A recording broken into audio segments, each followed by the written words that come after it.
नमस्कार, म सुखदेव पौडेल। तपाईलाई नेपाली बुक युट्युब च्यानलमा हार्दिक स्वागत छ। मैले यसभन्दा अगाडि कक्षा 11 का लागि ग्रेडशीट मेकर 0.3 बनाएर सबैलाई वितरण गरेको थिएँ, जुन फाइल धेरैजनाले मन पराउनु भएको थियो। त्यो फाइल प्रयोग गरिसकेपछि यस च्यानलका धेरैजना दर्शकले आधारभूत तहका लागि पनि यस्तै खालको सफ्टवेयर बनाइदिन पर्यो भनेर फोन र म्यासेजहरू गर्नुभएको थियो। तपाईहरू सबैको त्यही अनुरोधलाई स्वीकार गर्दै केही कुराहरू थप गरेर मैले आधारभूत तह कक्षा 4 देखि 8 सम्मका लागि ग्रेडशीट मेकर बेसिक बनाएको छु र तपाईहरुलाई 25 जना विद्यार्थीसम्मको इन्ट्री गर्न सकिने यो फाइल फ्रीमा उपलब्ध पनि गराउने छु। 25 भन्दा बढी विद्यार्थीका लागि भने तपाईलाई सामान्य शुल्क लाग्नेछ। यो फाइल नयाँ एकीकृत पाठ्यक्रम र नयाँ लेटर ग्रेडिङ सिस्टम 2078 अनुसारको मूल्याङ्कनमा आधारित छ। हाल लागू भइसकेका र लागू हुने चरणमा रहेका कक्षा 4 देखि 8 सम्मका कुनै पनि कक्षाका लागि तपाईले यो फाइललाई प्रयोग गर्न सक्नुहुनेछ। यो फाइल प्रयोग गर्न निकै सजिलो रहेको छ। यो फाइल कसरी डाउनलोड गर्ने र कसरी प्रयोग गर्ने भन्ने सम्पूर्ण जानकारीका लागि यो भिडियोलाई अन्तिमसम्म हेर्नुहोला, भिडियोलाई लाइक गर्नुहोला र यदि तपाई यस च्यानलमा नयाँ हुनुहुन्छ भने कृपया च्यानल सब्स्क्राइब गर्नुहोला भन्ने आग्रहसहित आउनुहोस् भिडियो सुरु गरौँ।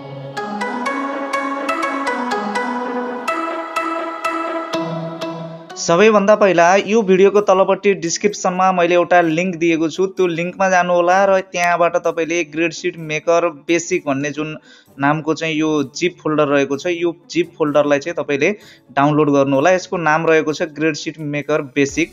यसमा तपाईले राइट क्लिक गर्नुहोला र यहाँबाट तपाईले एक्सट्र्याक्ट हियर गरिदिनु होला। यहाँबाट एउटा फाइल निस्केको छ जसको नाम पनि ग्रेडशीट मेकर बेसिक भनेर रहेको छ, किनकि कक्षा 4 देखि 8 सम्म अथवा आधारभूत तहलाई काम लाग्ने भएको हुनाले यहाँ चाहिँ मैले बेसिक भनेर गराएको छु र तपाईले यसलाई चाहिँ ओपन गर्नु होला र यहाँबाट तपाईले इनेबल कन्टेन्ट गरिदिनु होला। र यो कक्षा 11 को लागि मैले जसरी गराएको थिएँ सेम त्यही फर्म्याटमा मैले यहाँनिर गराएको छु, मात्र मैले यहाँनिर चाहिँ केही कुराहरू चाहिँ नयाँ एड गरेको छु। यहाँनिर देख्न सक्नुहुन्छ कास्ट र जेन्डरको आधारमा औषधहरू देखाइदिने यो खण्ड जुन छ, यो खण्ड चाहिँ मैले यहाँनिर थप एड गरेको छु। यहाँ चाहिँ तपाईले जुन कास्ट अनुसार र जेन्डर अनुसार जुन छनौट गर्नुहुन्छ त्यही अनुसारको चाहिँ विषयगत प्रत्येक विषयगत एभरेज चाहिँ यहाँनिर देखाइदिने गर्दछ।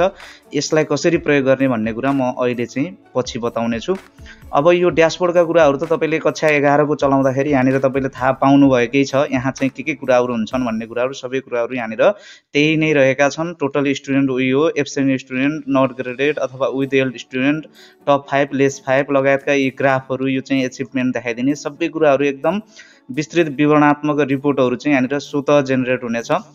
र यहाँबाट प्रिन्ट इन्डिभिजुअल ग्रेडशीट भन्ने बटन रहेको छ। यो बटनबाट तपाईले एक एक गरेर चाहिँ विद्यार्थीहरूको जुन जति पनि इन्ट्री गर्नुभएको छ ती सबै विद्यार्थीहरूको ग्रेडशीट एकैपटक तपाईले पीडीएफमा पाउन सक्नुहुनेछ। यो मैले अहिले गरेर देखाउने छु। सबैभन्दा पहिला तपाईले अब इनपुट सिटमा गएर चाहिँ काम गर्नुपर्ने हुन्छ। इनपुट सिटमा गएर तपाईले चाहिँ विद्यार्थीका सम्पूर्ण विवरणहरू जति छन् ती विवरणहरू चाहिँ यहाँनिर राख्नुपर्ने छ। Date of birth, roll number, स्टुडेन्टको नाम, डेट अफ बर्थ, जेन्डर, कास्टको आधारमा यी सबै कुराहरू तपाईले भर्नु होला। र त्यति गरिसकेपछि तपाईले चाहिँ यहाँनिर जस्तो यहाँनिर चाहिँ तपाईले यतातिर आउनुभयो भने मैले यहाँ फ्रिज पेन गरेको छु। यहाँनिर चाहिँ यो हेडिङ नछोपिने गराएको छु। यतातिर जाँदाखेरि पनि यो तपाईको चाहिँ विद्यार्थीको नाम छोपिँदैन। र यहाँनिर चाहिँ तपाईको के छ भन्दा internal first term, internal second term, total internal total भनेर चाहिँ मैले प्रत्येक विषयमा यसरी गराएको छु। र एक्सटर्नल थर्ड टर्मको टोटल थर्ड टर्मको चाहिँ यहाँनिर रहेको छ। यसको मतलब चाहिँ इन्टर्नल भित्र धेरै कुराहरू समावेश छन्। पाठ्यक्रम हेर्नु होला। इन्टर्नल 40 नम्बरको हुन्छ र फर्स्ट टर्म र सेकेन्ड टर्मबाट आउने अङ्क भनेको 10 नम्बर मात्रै हुन्छ। यो इन्टर्नल भित्र धेरै कुराहरू परेका छन्। यी कुराहरू तपाईले पाठ्यक्रममा हेर्नु होला। मैले त्यही अनुसार नै यहाँनिर राखेको छु। यहाँ इन्टर्नल टोटल भनेर चाहिँ यहाँनिर अटोमेटिकली तपाईको चाहिँ यहाँनिर यतातिर राखेका जति पनि अङ्कहरू छन् ती अङ्कहरू अटोमेटिकली यहाँनिर चाहिँ जोडिँदै जानेछन् र यो थर्ड टर्मको अङ्क पनि तपाईले यहाँनिर राख्नुपर्ने हुन्छ। अब त्यस्तै गरेर इङ्ग्लिस, म्याथ लगायतका जति पनि चाहिँ विषयहरू छन् ती सबै विषयहरू को नाम चाहिँ मैले यहाँनिर लेखेको छु। र यो कक्षा 4 देखि 8 सम्म नै काम लाग्ने यो एकीकृत पाठ्यक्रम अहिले ल्याएको छ। मूल्याङ्कन प्रक्रिया पनि सबै लगभग 4 देखि 8 सम्म उही नै राखेको छ। अब इन्ट्री गरिसकेपछि तपाईको प्रोसेसिङ सिट छ यहाँनिर प्रोसेसिङ सिट चाहिँ तपाईले यसलाई ग्रेड लेजरको रूपमा प्रयोग गर्न पनि सक्नुहुनेछ। यसलाई प्रिन्ट गर्न पनि सक्नुहुनेछ। यहाँ चाहिँ हेर्न सक्नुहुनेछ कुन विद्यार्थीले कति जीपी प्राप्त गर्यो, टोटल जीपी कति भयो, फाइनल ग्रेड कति भयो भनेर सबैको एकमुष्ट रूपमा तपाईले यहाँनिर चाहिँ हेर्न सक्नुहुन्छ। सक्नुहुनेछ। यो हेर्नको लागि चाहिँ यहाँनिर मैले यो प्रोसेसिङ सिट बनाइदिएको छु। यहाँनिर चाहिँ कसरी क्याल्कुलेसन हुन्छ भन्ने कुरा तपाईँले चाहिँ यहाँनिर आएर परीक्षण गर्न पनि सक्नुहुनेछ, हेर्न पनि सक्नुहुनेछ यसलाई। र त्यस्तै गरेर आउटपुट 1 भन्ने छ। यो आउटपुट 1 मा चाहिँ के छ भन्दाखेरि ग्रेड सिट रहेको छ र यहाँनिर चाहिँ तपाईँको देख्न सक्नुहुन्छ यस्तो खालको इन्टरनल 50, एक्सटर्नल 50, फाइनल 100 भनेर चाहिँ मैले यसरी चाहिँ यहाँनिर दिएको छु र यो ग्रेड पोइन्ट, ग्रेड लगायतका कुराहरू यसरी रहेका छन्। यहाँनिर जिपिए चाहिँ यहाँनिर दिएको छ लगायतका यी सबै कुराहरू र यो यहाँनिर देख्न सक्नुहुनेछ नोट अन्तर्गत चाहिँ यो इन्टरनल 50 भित्र के पर्छन् भन्ने कुरा मैले यहाँनिर लेखिदिएको छु। त्यस्तै गरेर एक्सटर्नल 50 भित्र के पर्छ भन्ने कुरा पनि मैले यहाँनिर लेखिदिएको छु। अब यहाँ माथि चाहिँ तपाईँले चेन्ज गर्न सक्नुहुन्छ विद्यालयको नाम, लोगो पनि तपाईँले चेन्ज गर्न सक्नुहुन्छ। लोगो नाम चेन्ज गर्दाखेरि चाहिँ यो जुन घेरा छ यो घेराभित्र पर्ने गरी तपाईँले राख्नुपर्ने हुन्छ। नाम फेरिसकेपछि तपाईँले यो घेरालाई हटाइदिन पनि सक्नुहुनेछ यहाँ माथिपट्टि गएर। र यहाँ तपाईँले जुन रोल नम्बर राख्नुहुन्छ त्यही रोल नम्बर अनुसारको विद्यार्थीको चाहिँ ग्रेड सिट तयार हुन्छ। जस्तै म यहाँनिर चाहिँ 2 रोल नम्बर राखेँ भने 2 रोल नम्बरको चाहिँ तयार हुन्छ। त्यस्तै गरेर 3 रोल नम्बर राखेँ भने 3 रोल नम्बरको तयार हुन्छ। तपाईँले यहाँ रोल नम्बर राख्दै तपाईँले चाहिँ यो ग्रेड सिट प्रत्येकको हेर्न सक्नुहुनेछ। र यहाँ यति नै कुराहरू हुन्। र अर्को चाहिँ आउटपुट 2 मा रहेको छ। आउटपुट 2 मा चाहिँ एउटा नतिजा प्रकाशनको कुरा जस्तो मैले यहाँनिर लेखिदिएको छु र यहाँनिर चाहिँ जिपिए र्याङ्क सहित अथवा पर्सेन्टेज सहित चाहिँ यहाँनिर चाहिँ यो आएको छ। यो तपाईँले प्रिन्ट गरेर हेर्न सक्नुहुन्छ। सबैको समग्र र्याङ्क कुन छ भन्ने लगायतका कुराहरू हेर्न सक्नुहुनेछ। यहाँ द्रष्टव्य अन्तर्गत मैले धेरै कुराहरू लेखिदिएको छु। यो कुराहरू चाहिँ तपाईँले यहाँनिर राम्रोसँग अध्ययन गर्नुहोला। अब यहाँ गर्ने यति नै हो। र तपाईँ चाहिँ ड्यासबोर्डमा आउनुभयो भने तपाईँले इन्ट्री गरिए अनुसारका सम्पूर्ण विवरणहरू चाहिँ यहाँनिर चाहिँ यसरी तयार हुन्छन्। अब यहाँनिर चाहिँ जुन यो रहेको छ कास्ट र जेन्डर खण्ड, मानौ तपाईँले दलित विद्यार्थीहरूको विषयगत औसत कति आयो भनेर हेर्न चाहनुहुन्छ भने तपाईँले दलितमा क्लिक गर्नु। अब दलितमा क्लिक गरेपछि दलित छात्र छात्रा दुईटैको आयो। यहाँनिर दलितमा पनि तपाईँले चाहिँ छात्र वा छात्राको हेर्न चाहनुहुन्छ भने तपाईँले चाहिँ यही अनुसार क्लिक गर्नुहोला। जस्तो म छात्रा दलित छात्राको हेर्न चाहन्छु, त्यो भएर दलित यफमा क्लिक गरेँ। यहाँनिर चाहिँ दलित छात्राको आयो। हेरिसकेपछि तपाईँले यहाँनिर क्लियर भन्ने रहेको छ, यो क्लियरमा तपाईँले क्लियर गरिदिनु होला यसलाई यसरी। र यहाँ पनि क्लियर भन्ने छ, यसमा पनि तपाईँले क्लियर गरिदिनु होला। क्लियर गरेपछि पुनः पूर्ववत ठाउँमा आएको छ। र तपाईँले अर्को हेर्न चाहनुहुन्छ, जनजातिको हेर्न चाहनुहुन्छ भने तपाईँले जनजातिमा क्लिक गर्नुहोस्। जनजाति छात्र छात्रा दुवैको आएको छ। यसमा पनि तपाईँले चाहिँ जनजाति छात्राको हेर्न चाहनुहुन्छ कि छात्राको हेर्न चाहनुहुन्छ त्यही अनुसार तपाईँले टिक लगाउनुहोस्। मैले मानौँ छात्राको हेर्न चाहन्छु। छात्राको हेर्दाखेरि देख्न सक्नुहुन्छ छात्राको मात्रै यहाँनिर यसरी आएको छ। छात्रको हेर्न चाहनुहुन्छ भने छात्रको मात्रै हेर्न सक्नुहुनेछ।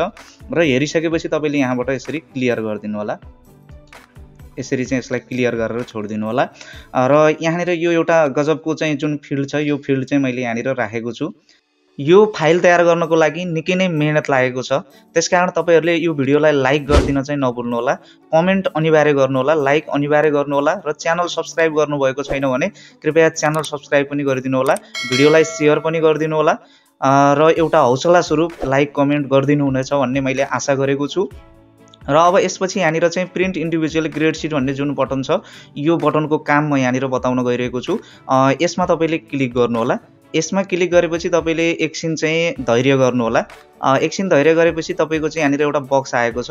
यो बक्स आइसकेपछि यसमा तपाईँले कुनै एउटा नाम दिनु होला। जस्तो म यहाँनिर ग्रेड भनेर दिन्छु। यसको ग्रेड भनेर यसको नाम दिएको छु। नाम दिइसकेपछि तपाईँले यहाँबाट ओके गर्नु होला। ओके गरेपछि तपाईँ केही बेर कुर्नु होला।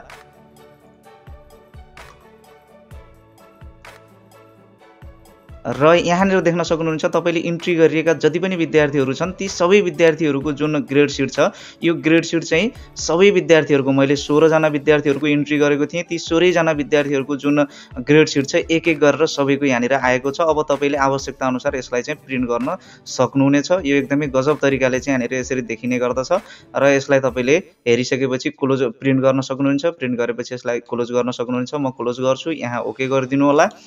र तपाईँ चाहिँ यहाँनिर त्यो जुन पीडीएफ छ त्यो पीडीएफ फाइल चाहिँ तपाईँको डेस्कटपमा एउटा फोल्डर बन्छ GSM 0.3 आउटपुट भन्ने जुन फोल्डर छ यो फोल्डरभित्र जानुभयो भने अघि हामीले चाहिँ भर्खरै बनाएको जुन ग्रेड भनेर चाहिँ जुन पीडीएफमा बनेको थियो अघि भर्खरै त्यो फाइल चाहिँ यहाँनिर आएर यसरी बसेको छ। अब तपाईँ यहाँनिर कहिलेकाहीँ कसैको कम्प्युटरमा चाहिँ यो प्रिन्ट इन्डिभिजुअल ग्रेड सिटको यो बटनले चाहिँ काम नगरेको पाइएको छ। यदि तपाईँकोमा काम गरेन भने अब तपाईँको उपाय भनेको आउटपुटमा जानु होला र यहाँनिर तपाईँले जुन रोल नम्बर राख्नु होला यहाँ रोल नम्बरमा रोल नम्बर राख्नु होला र एक एक गरेर तपाईले यसरी प्रिन्ट गर्न सक्नुहुनेछ। तपाईका विद्यार्थी जति छन् ती सबै विद्यार्थी अनुकूलले तपाईले चाहिँ यहाँनिर यो ग्रेडशीटमा रोल नम्बर राख्दै प्रत्येक विद्यार्थीको चाहिँ प्रिन्ट गर्न सक्नुहुनेछ। यहीँबाट डाइरेक्ट तपाईले प्रिन्ट गर्न सक्नुहुनेछ। र यो जुन ग्रेडशीट मेकर चाहिँ यहाँ चाहिँ अहिले 25 जना विद्यार्थीको मात्रै गर्न मिल्ने मैले बनाएको छु। तपाईको विद्यालय अनुकूल धेरै नै अलिकति संख्या बढाउनु पर्ने भयो भने सामान्य शुल्कमा तपाईले चाहिँ यो मलाई सम्पर्क गर्न सक्नुहुनेछ। मैले सामान्य शुल्क लिएर मात्रै यसको चाहिँ तपाईको विद्यालयमा जति पनि विद्यार्थीहरू छन् ती विद्यार्थी अनुकूलको ती संख्या अनुकूलको चाहिँ म यो ग्रेडशीट मेकरमा हेरफेर गरिदिने छु। आजको यो भिडियो तपाईलाई कस्तो लाग्यो कृपया सुझाव सल्लाह र प्रतिक्रिया दिन नभुल्नु होला। लाइक गर्न नभुल्नु होला, कमेन्ट गर्न नभुल्नु होला, यो भिडियोलाई चाहिँ शेयर पनि गरिदिनु होला। यदि तपाईले यस च्यानललाई सब्स्क्राइब गर्नुभएको छैन भने यस्तै महत्त्वपूर्ण भिडियोको लागि यो च्यानललाई सब्स्क्राइब अनिवार्य गर्नु होला। फेरि अर्को यस्तै नयाँ भिडियोका साथ उपस्थित हुन नै छु। त्यतिन्जेलसम्मको लागि म बिदा चाहन्छु। हस्त नमस्कार।